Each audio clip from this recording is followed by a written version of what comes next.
ప్రభు పరిశుద్ధ నామమునకు మహిమ కలుగునుగాక. ప్రియమైన నా విశ్వాసులారా, మీరు నన్ను ఎంతగానో ప్రేమించి ఈ కార్యక్రమాన్ని నిర్వహించినందుకై మరోసారి మీకు అందరికీ నా వందనాలు చెల్లిస్తున్నాను. నీతిమంతుని జ్ఞాపకము చేసుకునుట ఆశీర్వాదకరమగును.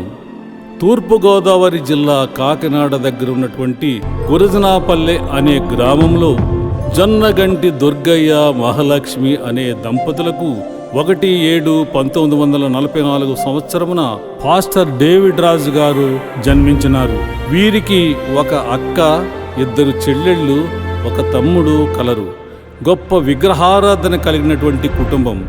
వీరి కులదైవము కృష్ణ, రామ, ఆంజనేయ స్వామి. కానీ వీరి కుటుంబములో మొట్టమొదటిసారిగా వీరి తల్లి మహాలక్ష్మి ఎవ్వరికీ తెలియకుండా దేవుని నమ్ముకోవటం జరిగింది. మహాలక్ష్మికి కరుణమ్మగా పేరు పెట్టినారు. డేవిడ్ రాజు గారు తల్లి గర్భంలో ఉన్నప్పుడు దేవుని దర్శనం చూచింది. తెల్లని వస్త్రములు ధరించిన గొప్ప మహాసైన్యము. ఇదేమిటి అని ప్రశ్నిస్తే, ఇది దావీదు సైన్యమని, నీకు పుట్టబోయే కుమారునికి దావీదు అని పేరు పెట్టమని చెప్పడం జరిగింది. ఆ ప్రకారమే మహాలక్ష్మి గారు తనకు పుట్టిన కుమారునికి దావీదురాజు అనే పేరును దైవజనుల ద్వారా పెట్టడం జరిగింది.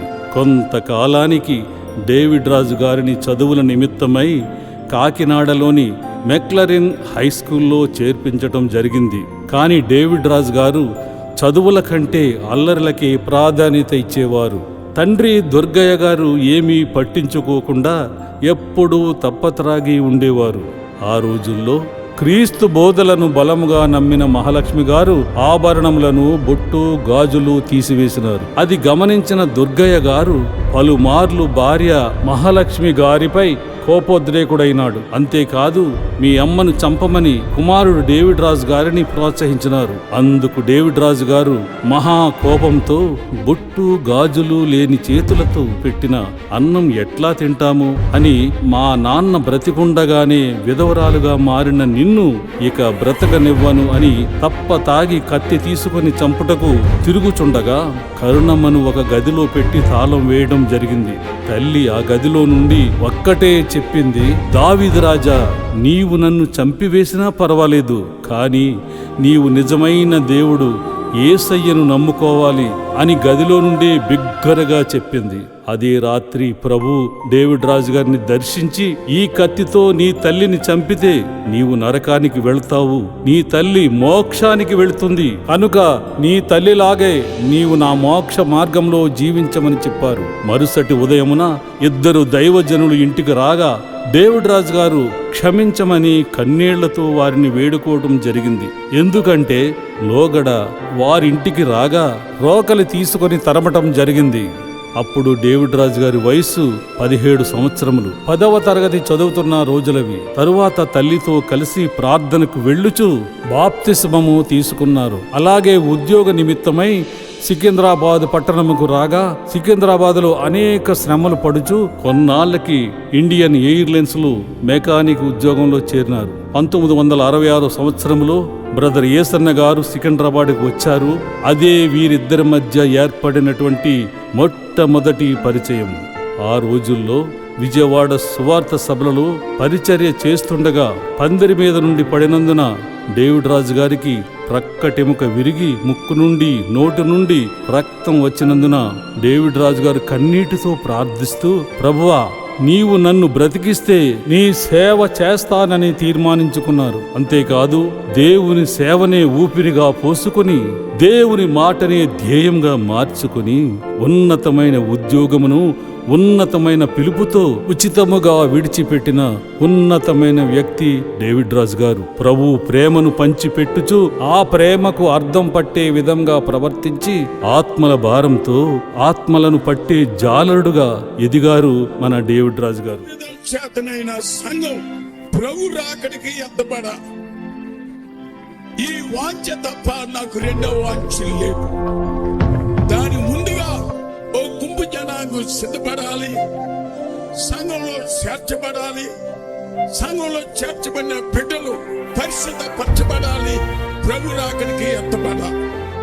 తదుపరి డేవిడ్ రాజు గారు తన తల్లి అనుమతి తీసుకొని ఉద్యోగమునకు రాజీనామా చేసి చెన్నైలో ఉన్న పాస్టర్ సి జాన్ గారి దగ్గరకు వెళ్లి 14 సంవత్సరములు పరిచర్య నేర్చుకున్నారు. 1967 సంవత్సరం మార్చి నెలలో సేవకు సంపూర్ణంగా సమర్పించుకున్నారు. 1983 సంవత్సరములో పాస్టరమ్మ రెబెక్కమ్మ గారిని వివాహం చేసుకుని సికింద్రాబాద్లో హోసన్నా పెంటెకోస్తల్ ఫెయిత్ మినిస్ట్రీ అనే సేవను ప్రారంభించారు. సేవా రంగంలో పాస్టర్ గారితో కలిసి పాస్టరమ్మ గారు ఎన్నో శ్రమలు, ఎన్నో పస్తులు, ఎన్నో ఇబ్బందులు అనుభవిస్తూ సహకారిగా ఉండి సేవను ధైర్యపరిచినారు. ఆ సేవ ఏ విధముగా జరిగినదంటే, మనసులో మకుటము లేని మహారాజుగా, మదిలో నిలిచే ఉపదేశకునిగా, మన్నలను పొందిన మనసున్న మహామనిషిగా, సముద్రమంత సహనముతో, హిమమంత తెల్లని మనస్సుతో మహిమగల మాదిరి జీవితం చూపించిన మంచి మనిషి మన డేవిడ్ రాజు గారు. దేవుని బిడ్డ, నీవు ఆ నరకాగ్ని నుండి, అంటే క్రీస్తు యొక్క ముద్రలో నుండి నువ్వు విడిపింపబడాలంటే నిజముగా నీవు నిత్య జీవము పొందుకున్నటువంటి వాడుగా ఉండాలి. ఏమంటున్నాడు? నా రక్తమును త్రాగి నా శరీరమును తిని వాడే నిత్య. అందుకని ప్రభురాత్రి భోజనం విడిచిపెట్టొద్దురా బాబు, శుద్ధీకరించుకోనండ్రా. ఏదైనా తప్పులు చేస్తే 2-3 నెలలు నేను గద్దిస్తాను, నేను ఖండిస్తాను, మీకు ప్రభురాత్రి భోజనం ఇవ్వను, మీ జీవితాలు సరి చేసుకుంటే మరలా తీసుకుందిరు గాని అని చెప్పేది దీని కొరకే. దేని కొరకే? హెచ్చింపు కోరని యోధుడిలా తగ్గింపే తన సొంతం అనుకుని తరతరాలకు తావు చూపుతూ తండ్రిలా బోధించిన బోధకుడు మన డేవిడ్ రాజు గారు. క్రీస్తు కొరకు శ్రమ పడుటలో వెనుదీయని యోధుడిలా, సేవే సావుగా భావించిన సైనికుడిలా, సేవా రంగంలో సమస్యలను ఎదుర్కొంటూ పేద ధనిక వ్యత్యాసం లేకుండా అందరిని ప్రేమించిన ప్రేమామూర్తి మన డేవిడ్ రాజు గారు. ఆశ్రమలలో సేవ జరుగుతున్న సమయంలో 1984 సంవత్సరములో పెద్ద కుమారుడు పాస్టర్ జబరాజు గారు జన్మించారు. అతి కష్టంతో చిన్న గది తీసుకుని జీవనం సాగించుచుండిరి. బ్రదర్ ఏసన్న గారు సికింద్రాబాద్ వచ్చి పాస్టర్ గారిని కలిసి అన్నదమ్ముల వలె సేవ పరిచర్యను గురించి చర్చించుకున్నారు. అంతేకాదు, పాస్టర్ డేవిడ్ రాజు గారిని హోసన్నా మినిస్ట్రీకి చీఫ్ పాస్టర్ గా నియమించారు. 1986 సంవత్సరంలో చిన్న కుమారుడు పాస్టర్ జాయ్ గారు జన్మించారు. సేవ పెరుగుచున్నది, కానీ మందిరము లేక అనేక కష్టాలు, శ్రమలు మధ్య అనేక మంది శోధించినారు. హాస్టళ్లు పెట్టుకోమని కొందరు, వ్యాపారం చేయమని కొందరు సలహాలు ఇచ్చేవారు. ఆనాడు యోబుకు స్నేహితులు దేవునికి విరోధముగా ఎటువంటి సలహాలు ఇచ్చినారో పాస్టర్ గారికి కూడా సలహాలు ఇచ్చినప్పటికీ నీతిమంతుడు విశ్వాస మూలముగా జీవించును, హెబ్రీ 10:36 అన్నదే ఆయన దృఢమైన విశ్వాసం. కృపే మనల్ని రక్షించింది. ఆయన కృపే నిన్ను నన్ను రక్షించింది. ఆయన కృపే నిన్ను నన్ను దేవుని యొక్క వాక్యానికి లోపరిచి బాప్తిసం తీసుకోవటానికి సాయం చేసి ఆయన కృప. ఆయన కృపే ఈరోజు నిన్ను నన్ను ఆయన ఆత్మచేత నింపబడి ఆనందించే ధన్యత ఆయన మనకు అనుగ్రహించాడు. ఆయన కృపయే ఈరోజు నిన్ను నన్ను సజీవ లెక్కలో నిలిపింది. ఆమె నీ బలము కాదు, నీ శక్తి కాదు, నీ ధనము కాదు, నీ గౌరవం కాదు, నీ ఇల్లు కాదు, నీ ఓకలు కాదు, నీ ఉద్యోగము కాదు. కొంతమంది ఉద్యోగాల మీద గర్వించి ఉంటారు, గర్వపడతారు. నేనెంత, నా ఉద్యోగం ఎంత అంటారు. మనకు అదే ముద్దు. ఒకటి మనం నేర్చుకోవాలి, ఆయన కృప నన్ను ఈ రోజు వరకు కాపాడింది, ఈ రోజు వరకు నన్ను బ్రతికించింది, ఈ రోజు వరకు నన్ను సజీవ లెక్కలో ఉంచింది. ఈ మాట మనం ఒప్పుకుందాం. అందుకని మిమ్మల్ని మోకాల మీద పెట్టింది కారణం ఏంటంటే మీ నోటితో మీరు ఒప్పుకో. సికింద్రాబాద్కు వచ్చిన అనేక మంది విదేశీయులు పాస్టర్ గారి సేవను గుర్తించి మందిరం నిర్మించుటకు తగిన సహాయం చేస్తామని ఆశ చూపించినా అందుకు ఇష్టపడలేదు సరికదా. అలాగున్న చేయమని బైబిల్ నందు ఎక్కడైనా ఉన్నదా చూపించండి అని ఎదురు ప్రశ్న వేసి వారిని నిరాకరించినారు. ఆ రోజుల్లో ఉపవాస ప్రార్థనల ద్వారా అనేక అద్భుతాలు, సాతాను క్రియలు బహుబలంగా విడుదలవుతున్న రోజులవి. అట్టి విశ్వాసమును బలపరిచిన దేవుడు మార్గము తెరచి చిలకలగూడ దూద్బావి దగ్గర ఎన్నో సమస్యలతో, ఎన్నో ఇబ్బందులతో మందిరము నిర్మించబడినది. సేవ ఆశీర్వాదకరంగా జరుగుతున్నది. దేవుడు నేను మరణించే వరకు నన్ను పోషిస్తాడు, నడిపిస్తాడు. అది నిశ్చయం. పిలిచిన దేవుడు నమ్మకస్తుడు. ఫిబ్రవరి 1996 సంవత్సరంలో పాస్టర్ గారు మొట్టమొదటిసారిగా యెరూషలేం వెళ్లడం జరిగింది. అంతేకాదు మరొకసారి 2001 సంవత్సరంలో యెరూషలేము యోర్దాను నదిలో ఏసన్న గారు, డేవిడ్ రాజు గార్ల ద్వారా ఇద్దరి పిల్లలకు బాప్తిస్మము ఇవ్వడం జరిగింది. డేవిడ్ రాజు గారి గట్టి నమ్మకం ఏంటంటే దేవుడు బలవంతులైన వారిని సిగ్గుపరచుటకు బలహీనులను, ఎన్నిక లేని వారిని వ్యర్థపరచుటకును, నీచులైన వారిని, తృణీకరింపబడిన వారిని, ఎన్నిక లేని వారిని ఏర్పరచును. 1 కొరింథీ 1:26-30. దానినే పాస్టర్ గారు డిగ్రీగా పెట్టుకొని తగ్గించుకున్నారు. FWBDN అనగా వెర్రివారు, ఫూల్స్, బలహీనులు, వీక్, నీచులైన వారు, బేస్, తృణీకరింపబడిన వారు, డిస్పైస్డ్, ఎన్నిక లేని వారు, నథింగ్. ఈ విధంగా తగ్గించుకున్నందున దేవుడు ఆయనను సింగపూర్, హాంకాంగ్, సౌత్ కొరియా మొదలగు విదేశాలలో పరిచర్యలో పాలు పొందుకునే కృపను అనుగ్రహించారు. పేద గొప్ప వ్యత్యాసం లేకుండా అందరినీ ప్రేమించే ప్రేమగల దైవజనుడు. ఈ రోజు ప్రియమైన దేవుని బిడ్డలారా, నిన్ను నన్ను ఆయన రక్షించి అభిషేకించి పరిశుద్ధులుగా మనల్ని తీర్చాడు. మనం పరిశుద్ధులం, సంపూర్ణ పరిశుద్ధులుగా మనం తీర్చబడాలి. సంపూర్ణ పరిశుద్ధులుగా తీర్చబడినప్పుడే ప్రభు రాకలో మనం ఎత్తబడతాం. మనం చనిపోయినా సంపూర్ణ పరిశుద్ధులుగా తీర్చబడాలి. ప్రభు రాకలో ఎత్తబడాలి అని అనుకున్నా సంపూర్ణ పరిశుద్ధులుగా తీర్చబడాలి. అటువంటి వారికే ప్రభు ఆయన యొక్క రాకల్లో ఎత్తబడినట్లుగా ఆయన చేర్చుకుంటాడు. బైబిల్ నందు పొందుపరిచిన అపోస్తల ఉపదేశమును ఉన్నది ఉన్నట్లుగా ఆంధ్ర, తెలంగాణ రాష్ట్రాలనే కాకుండా బహుధైర్యంగా అనేక ప్రాంతాలలో ప్రకటించిన ఉపదేశకుడు పాస్టర్ డేవిడ్ రాజు గారు. పాస్టర్ గారు, పాస్టర్ అమ్మ గారు ఇద్దరూ ప్రారంభించినటువంటి సేవను దేవుడు విస్తరించి 7 ప్రాంతాలలో మందిరములు స్థాపించడం జరిగింది. మొదటిగా చిలకలగూడ, జీడిమెట్ల, రామంతపూర్, శాతంరాయి, చెన్నాపురం, ఎల్బీ నగర్, గురజనాపల్లి. ఈ విధంగా సేవను విస్తరించినట్లు దేవుడు కార్యం చేసినారు.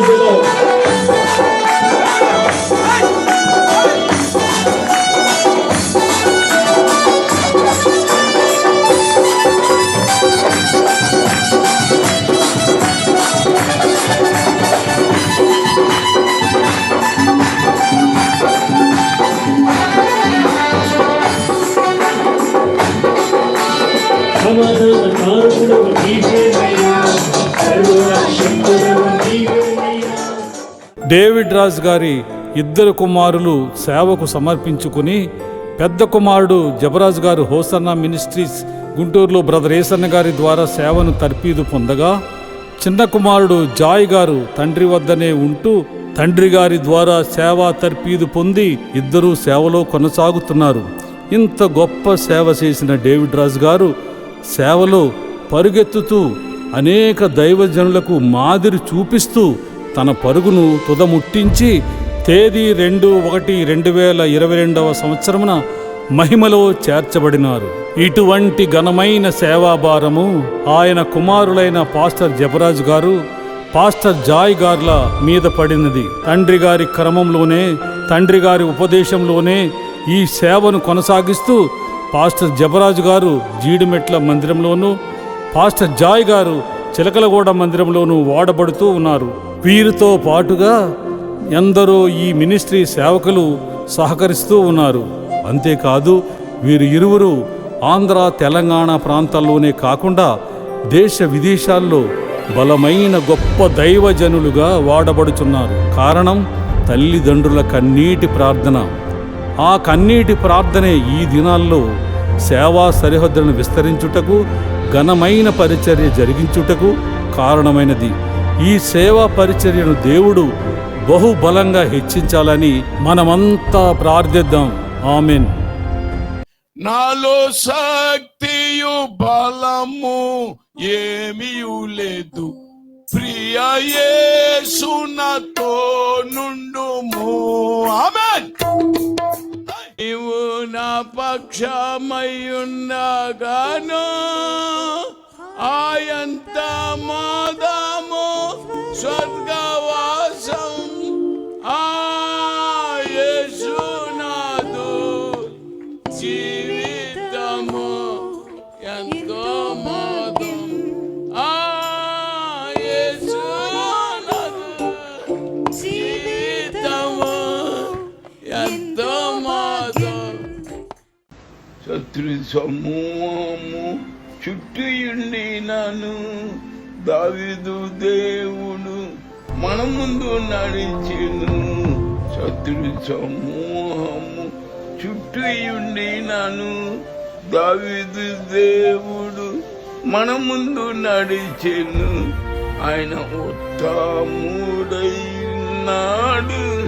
ఆయన కృప నిత్యముండును. ప్రియమైన దేవుని బిడ్డలారా, కాలము సంపూర్ణమై ఉన్నది, దేవుని రాజ్యము సమీపించి ఉన్నది గనుక ఇంకా ఎవరైతే మారు మనసు పొందకుండా దేవునికి దూరస్తులై ఉంటున్నారో వారు అందరూ కూడా యేసయ్యకు సమీపంగా వచ్చి సరైన మారు మనసు కలిగి ప్రభు రాజ్యానికి సిద్ధపడాలి. ఇదే నా కోరిక. ప్రేమగల మా యేసు ప్రభా, మీ పరిశుద్ధ నామమునకు స్తోత్రమయ్యా. ఇంతవరకు ఈ కార్యక్రమాల్లో మీ హస్తం చాపినందుగా స్తోత్రం. వారికి ఏ కొరత లేకుండా ఆత్మీయంగా, శరీరంగా ఎదిగి ఏవేళ ప్రజలకు తండ్రిగా మారుటకు సాయం చేయండి. మీ ఘనమైన నామాన్ని మైపరచుకోండి. అన్నిటికంటే పైగా మీ త్వరగా రానంటున్నారు. మీ రాజ్యానికి రాకరికి సిద్ధపరచుకోండి. యేసు నామమున వేడుకొచ్చున్నాను నా పరమ తండ్రి. ఆమేన్. మన ప్రభువైన యేసు క్రీస్తు కృపయు, మన తండ్రి అయిన దేవుని ప్రేమయు, పరిశుద్ధాత్మ సహవాసం మనకును సకల పరిశుద్ధులకును ప్రభు రాకడ పర్యంతము తోడై ఉండును గాక. ఆమేన్. హల్లెలూయా.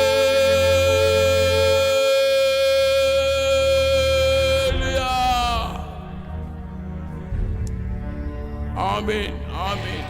ప్రభు మిమ్ములను దీవించును గాక. నీవు నా పక్షమయ్యుండగాను ఆయంత మోదము స్వర్గవాసం